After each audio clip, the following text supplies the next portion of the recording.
Hey, how we doing? We good? All right, come on. I need a little more energy to kind of close out the day. What a beautiful day in Paris. I'm Joe Holder. I'm a founder of the Ocho System, health and wellness consultant, also a writer for GQ. I just think everything is kind of related to well-being, health and wellness, including finance.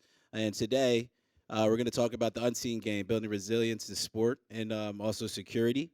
But the thought process here is kind of have these global concepts that these visionaries, thought leaders up here can provide on their respective areas of expertise. So how that connects to culture overall, this concept of security, and also in sport, and how the high level of mental and strategic toughness in an ever-changing world and competitive landscape can lead to increased personal autonomy and security, not just for your assets, but also for yourself.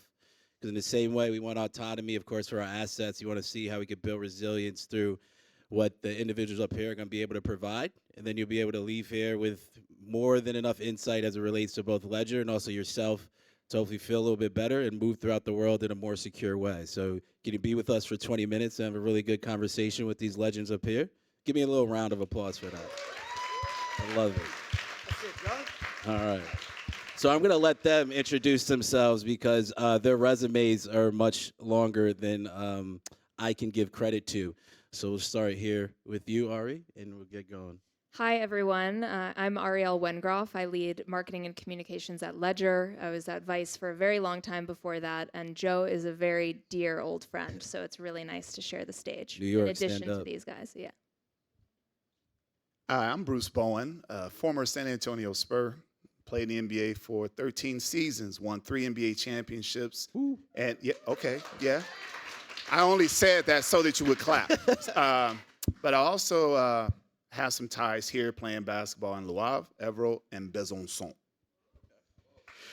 Okay, it's a tough one to follow. I'm Drew Mitchell, former rugby player for Australia. I played in 3 World Cups and have 0 championships.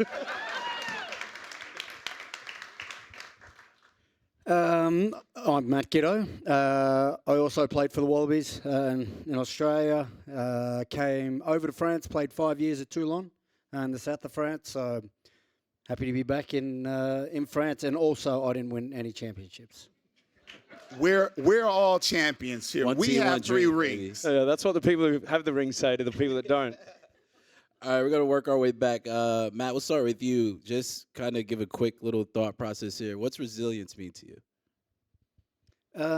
Resilience, to me, it's showing up. It's not being afraid to fail. I think failure is often where you learn the most, especially in sport. Every time you win, you can gloss over so many parts of your game individually or as a team just because you've won.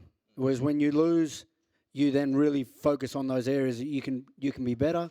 I think resilience also, being resilient to feedback, being accountable. There's a lot of things under resilience that, under that umbrella, I think that that's so important in life in particular. We were actually just talking about it before with kids nowadays, how in sport, I'm talking here, but if they go to, they're playing their sport and no one gets a first, second or third anymore. Everyone just gets a participation trophy, which it's fair for all the kids, but it doesn't build any resilience because the kids that didn't try as hard as the ones that actually did win still get the same prize. So they're not really overcoming adversity in some way. They're not tested. And I feel like you're setting them up for later in life. They just want to be entitled and be given things rather than having to work for it. So for me, I think resilience is very important. So with resilience, I mean, we got one of the best defenders from the NBA up here. You know what I'm saying? All time, ones might say. So Bruce, I want to kind of bring it to you for a little bit. For you, what does resilience mean?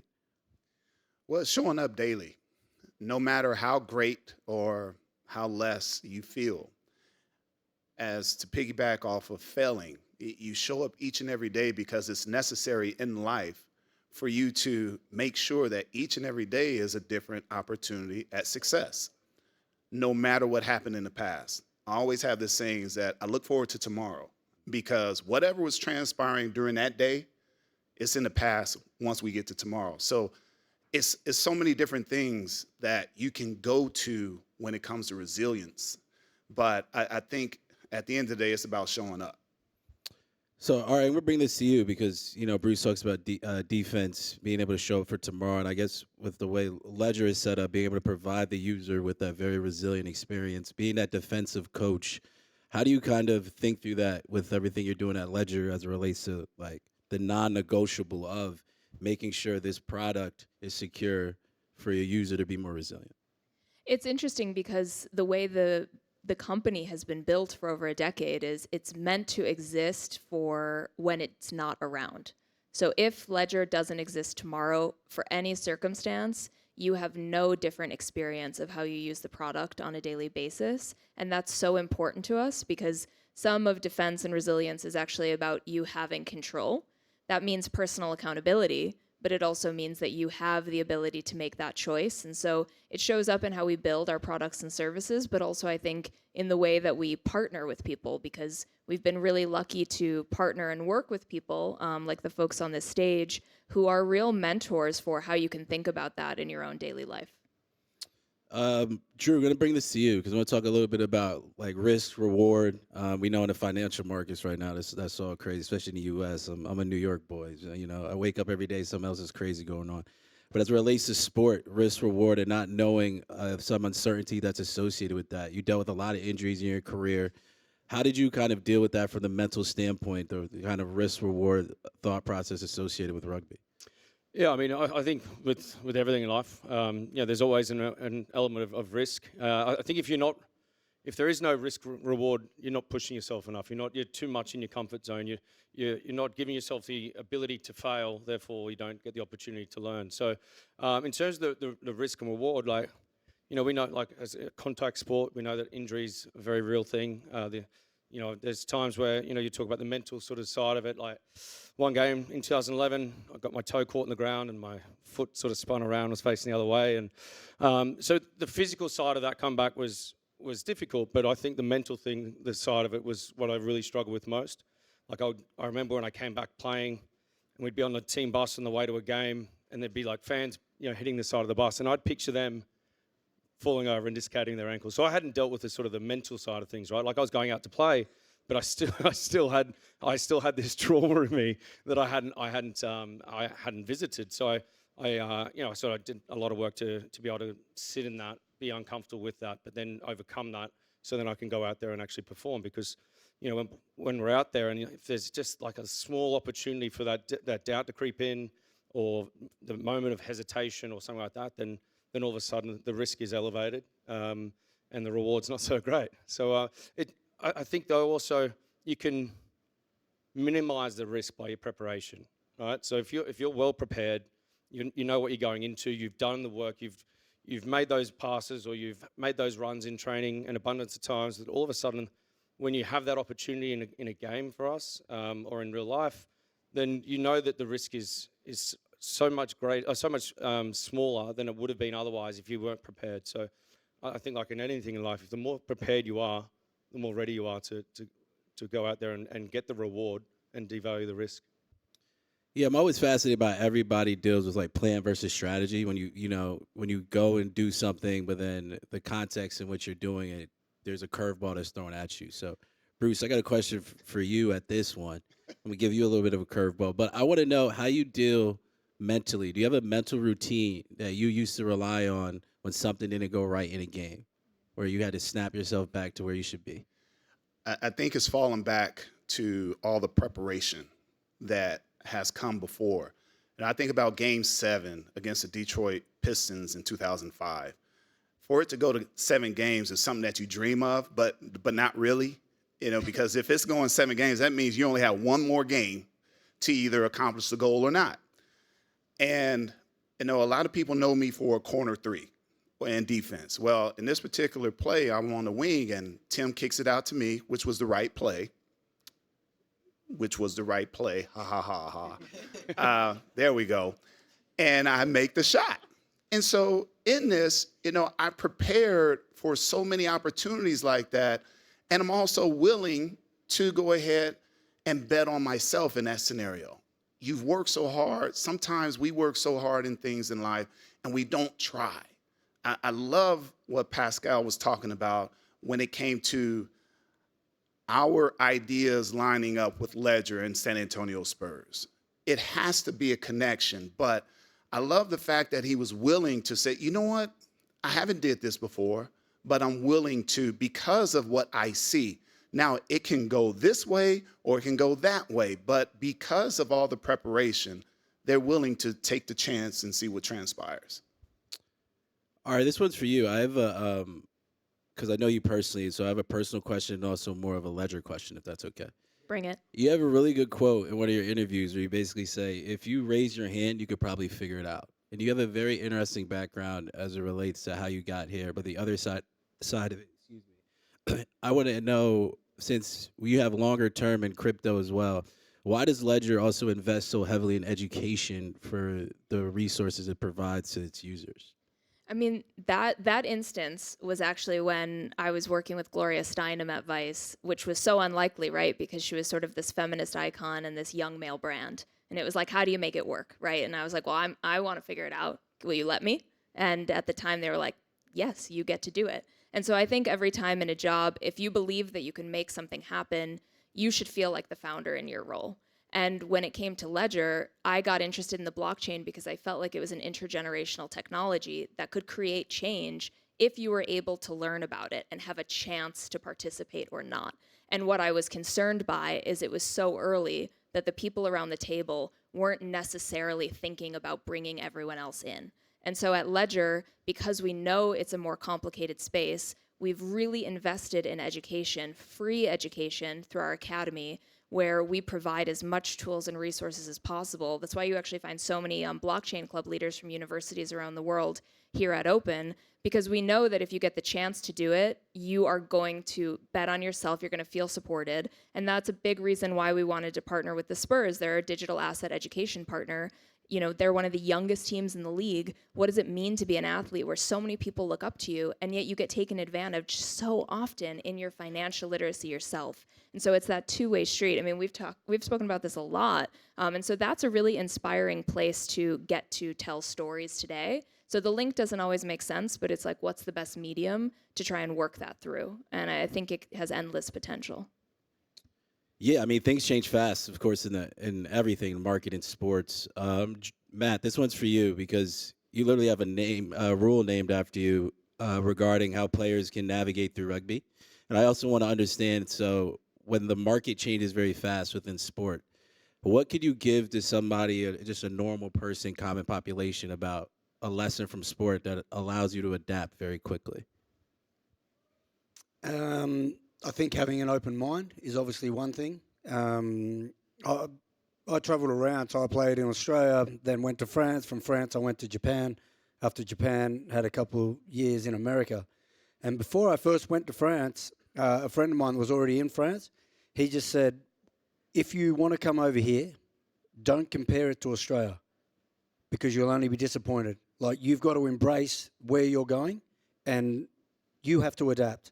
You know, you don't want to change things. Otherwise, stay in your country. So for me, when I first got to France, they did a lot of things differently, very different. They still do. But you adapt and you now try and find how you can fit into that environment. And it's the same thing when you first go to Japan. They've got a lot of special rules and different things that you need to educate yourself on, adapt, and then once you accept the place for what it is, you can really add some value. So for me, the biggest thing was just having an open mind and not comparing it to any previous experience that you've had, and just embrace it for what it is. So, all right, from a communication standpoint, like, how does Ledger do that for everybody in this room is relatively an early adopter, but for everything moving forward, one could argue like crypto's not like anything else we've ever seen before. So how do you navigate that with, of course, you know, providing a service here, but for the future of this thing, trying to break through and make it more real and secure for everybody else? I mean, I think what Ledger does is we work with the people who are on the stage. Like, we work with people who are not just in a field that's by association. We work with people who genuinely have interest and depth in their area of expertise, and we work with people with great heart I mean, I hope you see that from this panel, but also just here today. And then you make things that are easy to use, that are fun and accessible, and continue to do so. Like I was speaking with someone earlier, we're announcing and doing things today that we've been talking about for the last 4 years. There are things that Tony said in the design panel with Susan that in my first meeting with him in 2021, he asked for, that we could only bring life today. And I think that's also resilience, because you have to be fighting for the long-term goal. So I hope in a few years, you know, more and more people just see it as something that's part of their life and not something that has to be explained to them. Yeah, I mean, I hope people see the connection between like sport, resilience, autonomy, and what you guys are doing at Ledger. But a lot of that comes from just like vision, coaching. So speaking of coaching, Drew, I want to pass this to you and then give it to all three athletes here. What's the best piece of advice you ever got in your pro career? Well, it actually came from a senior player, a guy that I looked up to before I became professional, a guy named Chris Latham, who's a Wallabies fullback. And then I ended up getting picked in the team alongside him. And there was a game, there was a weekend where I played well, and I was on the back page, and he caught me reading the news about myself. And he came up to me and he said, mate, he said, kid, if you want to believe the good, then you've got to believe the bad. He said, my advice, don't believe any of it, right? Because those same people that were writing really, positive things about me this week, the next week, if I don't perform well, they're not writing those same positive things. So he said, if you want to believe when they're writing good things about you, then you also have to believe when they're also saying that you can't play, So he just sort of said, get your inner circle, get the people that you value their opinion, whether it's your coach, your fellow teammates, but also maybe your inner circle of family and friends. And they're the voices, they're the only ones that matter, because everyone external will always try and bring you down. But if you believe in yourself and they believe in you and they give you honest feedback and critical feedback as well, then, I think that for me was like a turning point where, I was early in my career, but throughout my career, I just sort of checked myself when you sort of allow yourself sometimes to get the pats on the back. And then maybe sometimes you get a little bit sort of lazy in your preparation or whatever because things are going so well. But then you check yourself and, I think just that advice, it really served me well throughout my entire career. Yeah, I mean, everybody's a critic until it works. I think we definitely see that within this space. He still checks the positive feedback now, though. There's just not as much of it anymore. Yeah. A Google alert. All right, man, what you got? Best piece of advice? Best piece of advice I got was from my father, who was my coach early on, and it was just to be coachable. You've got to be someone that you don't know everything. So you come in, and each coach that I had along my career, I learned different things from them. They weren't massive things, but they were just things that you can add to your game. And I think by being coachable again, you talk about, Drew was talking about the feedback that you get from your coaches. Often it's not going to be positive. So you've got to take that feedback, constructive feedback, and then turn that into, the next day. Bruce was talking about he looks forward to the next day. When we're playing and you're in the moment, you get that feedback. Okay, well, the next day I'm going to work on that thing that I was weak at. Just being coachable and turning up each day. But, I think that advice from my dad was probably the best thing, just to be coachable. You don't know everything, and you can always learn something from someone. All right, Bruce, give me a quick minute. Let's go. A quick minute. I want to Free talk. Free game, baby. So each individual here have said things that I've heard as well. And I think they're at the top of their game as far as people who understand what it takes to be a part of what they were a part of. And so one of the great pieces that Greg Popovich shared with us was be a star in your role. So not worried about what Tim is doing, not worried about what Tony is doing. Focus on what you're doing. When I do these speaking engagements, I always tell people, focus on what you're good at. Because if you focus on what you're good at, you're on the grind. You're only worried about what you should be. You're not looking up and watching what others are doing. Can't worry about what others are doing because they have a different calling. But you have a calling. Be a star in your role. Be a star in your role. I just want to play now. I want to play. Ready to run through a wall. Come on. Wait. But Ari, we're not letting you off the hook, okay? I got this. Best piece of advice, in addition to that, a little extra sprinkle, okay? What's the most actionable piece of coaching advice Ledger can give to an individual who wants to build real, lasting success in this space? Okay. So personal and business. Let's go. Personal and business, that's my whole life. I'll say, I think for the business side of things, start anything you want yourself.